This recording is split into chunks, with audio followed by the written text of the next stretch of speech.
한 소녀가 집으로 돌아가던 길에 안타까운 변을 당했습니다. 하지만 경찰은 모두를 놀라게 한 뜻밖의 결론을 내렸죠.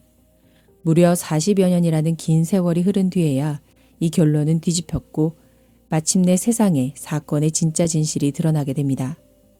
미지의 미스터리 수첩 지금 시작합니다.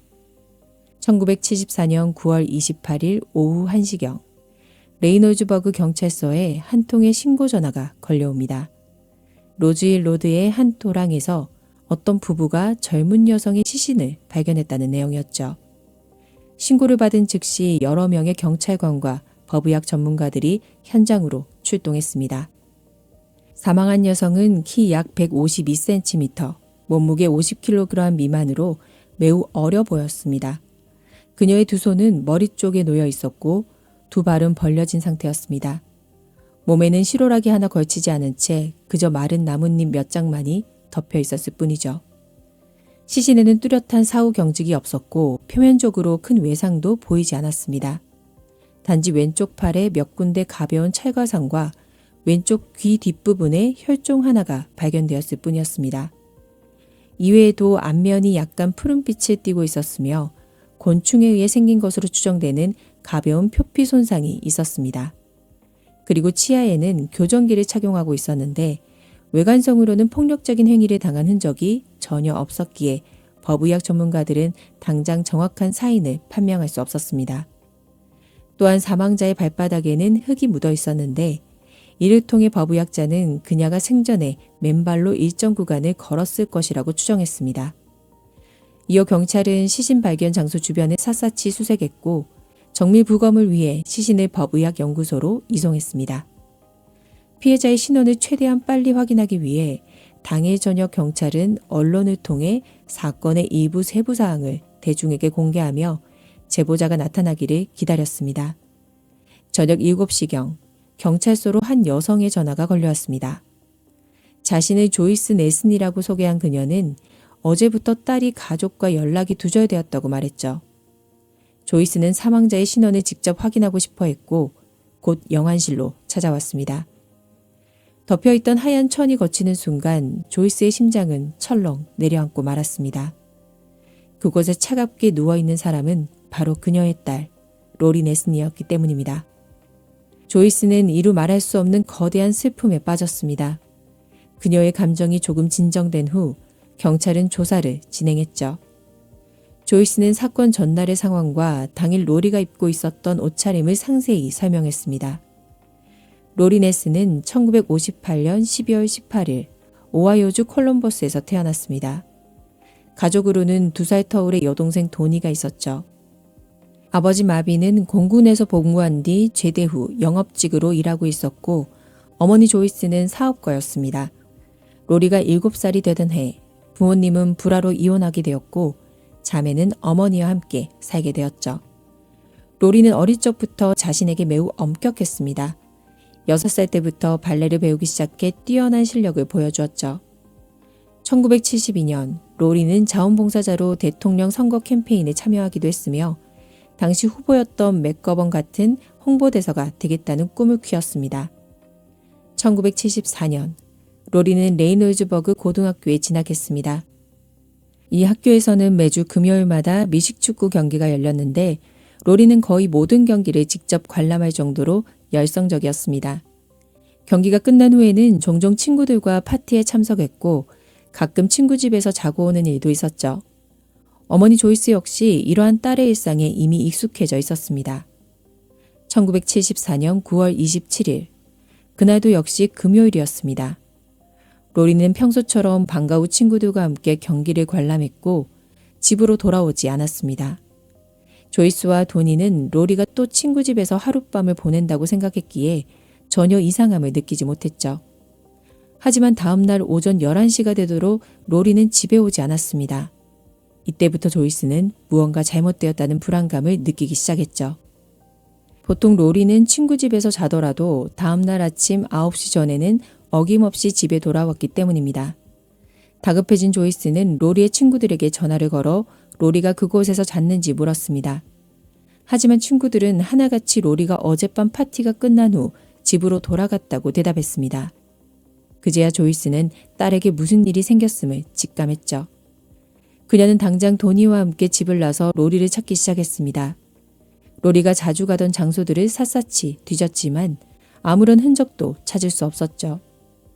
오후 3시경 조이스는 경찰서로 달려가 로리의 실종 신고를 접수했습니다. 그리고 약 4시간 뒤 그녀는 지역 뉴스 채널을 통해 신원 미상의 사망자 보도를 보게 됩니다. 믿고 싶지 않았지만 보도된 사망자의 나이와 키는 로리와 너무나도 일치했습니다. 복잡한 심경을 억누르며 그녀는 떨리는 손으로 경찰서에 전화를 걸었습니다. 다음 날 법의관은 로리의 시신을 부검했습니다.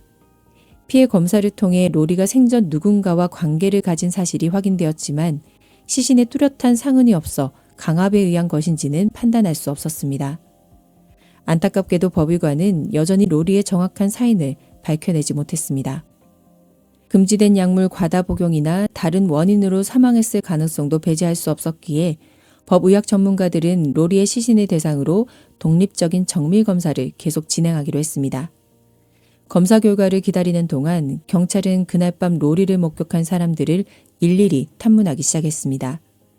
여기에는 당일 경리를 관람한 학생과 학부모, 그리고 로리와 함께 파티에 참석했던 친구들이 포함되었죠. 그중 제이슨이라는 친구의 증언에 따르면 그는 9월 27일 밤 10시경 로리가 파티장을 떠나는 것을 보았다고 합니다. 몇 분 뒤 제이슨과 다른 친구가 차를 타고 파티장을 나설 때 로리가 집 방향으로 걸어가고 있는 모습을 목격했습니다. 로리가 참석했던 파티 장소는 그녀의 집에서 불과 2km 정도 떨어진 곳으로 걸어서 약 15분이면 도착할 수 있는 거리였죠. 그러나 그녀의 시신은 집에서 10km나 떨어진 로즈힐 로드의 도랑에서 발견되었습니다. 경찰은 로리가 집으로 가던 중 누군가의 차에 탔을 가능성을 추측했죠. 하지만 조이스는 로리가 평소 모르는 사람의 차를 절대 타지 않는 성격이라고 경찰에 말했습니다. 그날 오후 로리의 사건 보도는 지역 뉴스 헤드라인을 장식했습니다. 경찰은 대중의 제보를 얻기 위해 로리가 실종될 당시 입고 있던 옷과 다른 세부 사항들을 추가로 공개했습니다.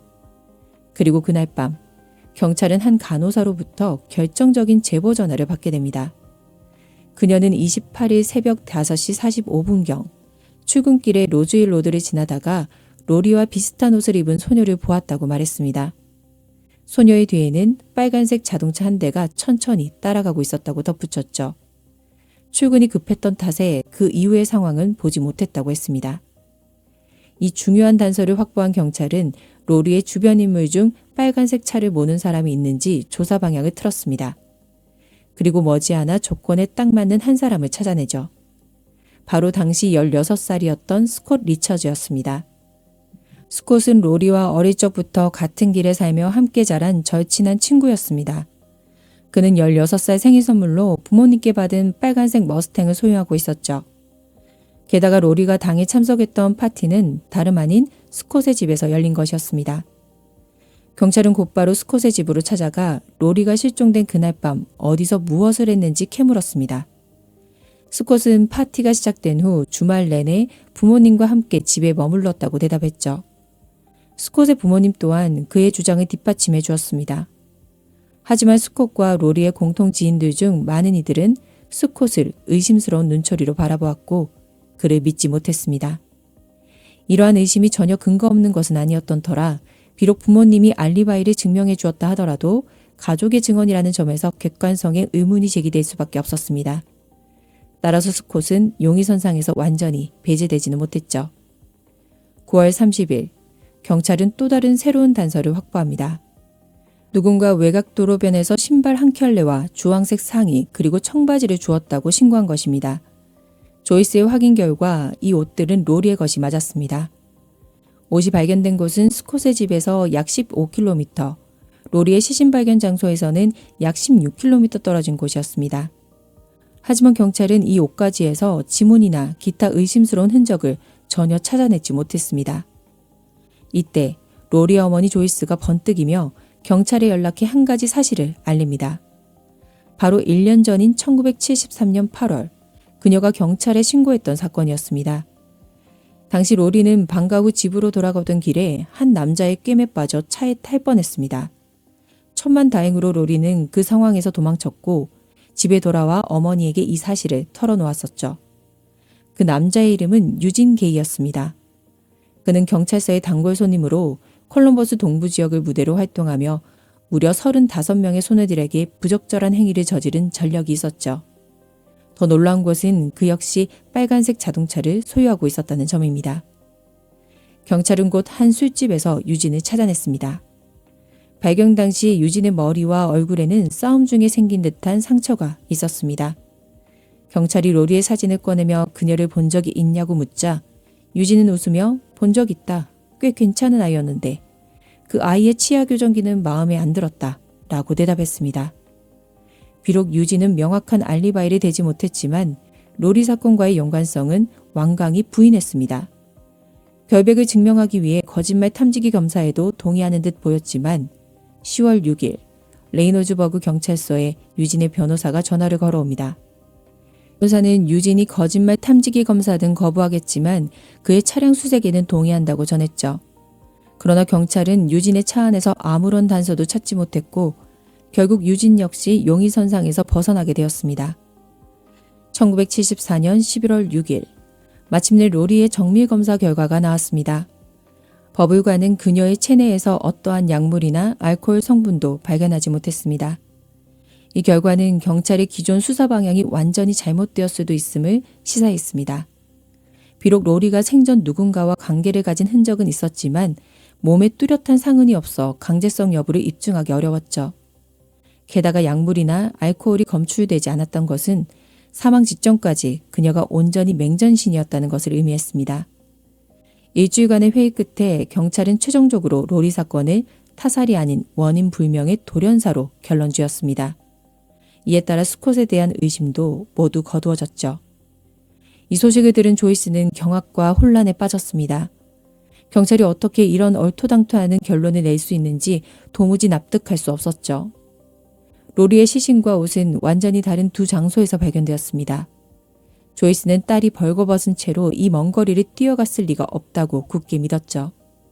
하지만 사건이 돌연사로 판명되면서 법적으로 이 사건에 대한 수사는 공식적으로 막을 내리게 되었습니다.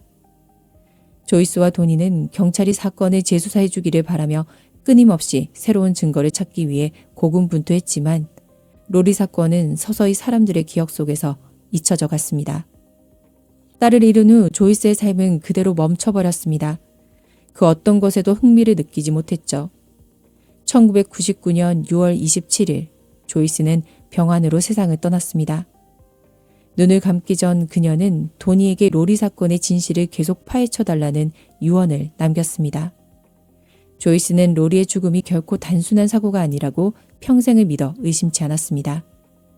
그녀가 떠난 후 도니는 어머니의 뜻에 따라 그녀를 언니 로리의 곁에 안장했습니다.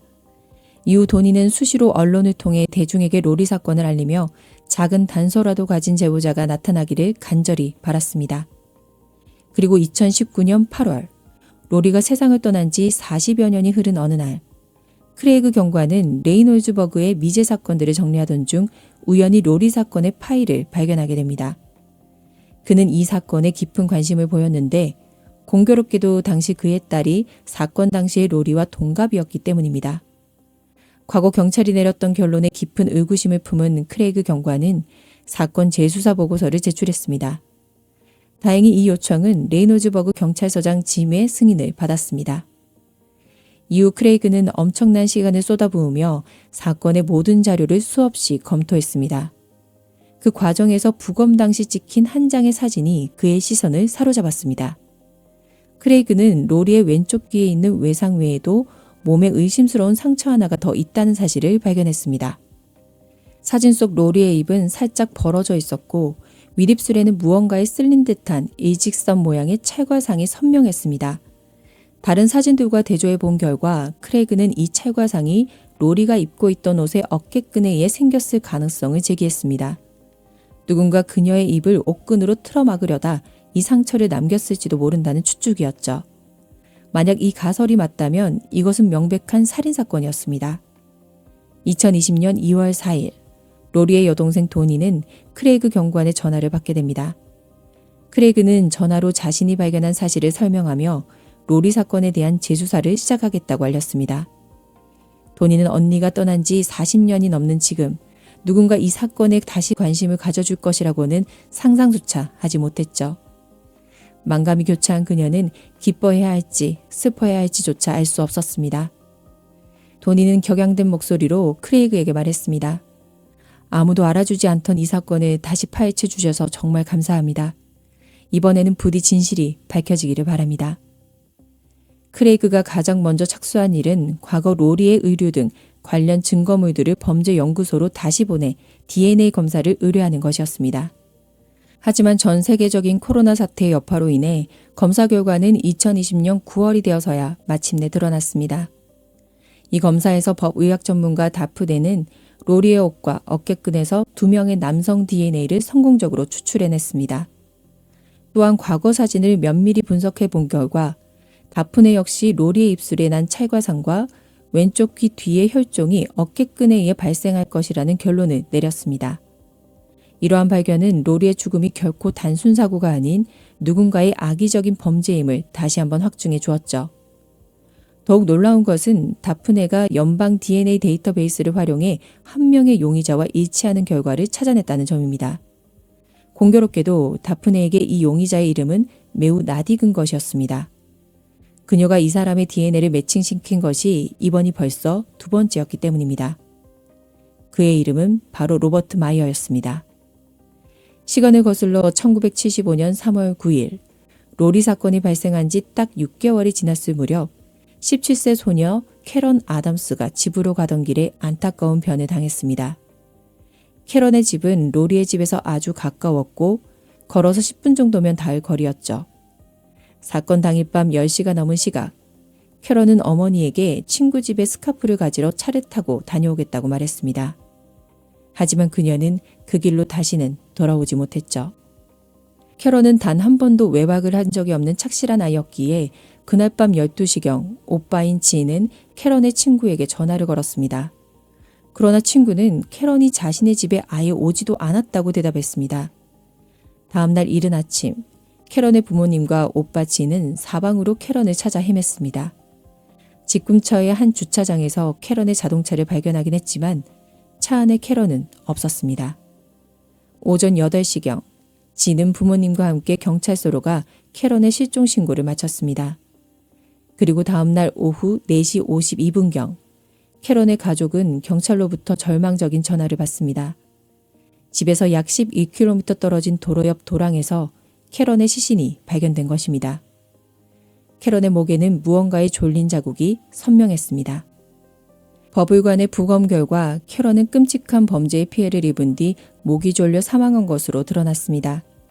이 사건 역시 목격자도 지문도 없는 등 단서가 턱없이 부족했죠. 경찰은 사건과 관련된 모든 사람과 정황을 조사했지만 수사는 끝에 아무런 진전도 보이지 못했습니다. 그렇게 캐런 살인 사건도 점차 미제 사건의 늪으로 빠져들고 있었죠.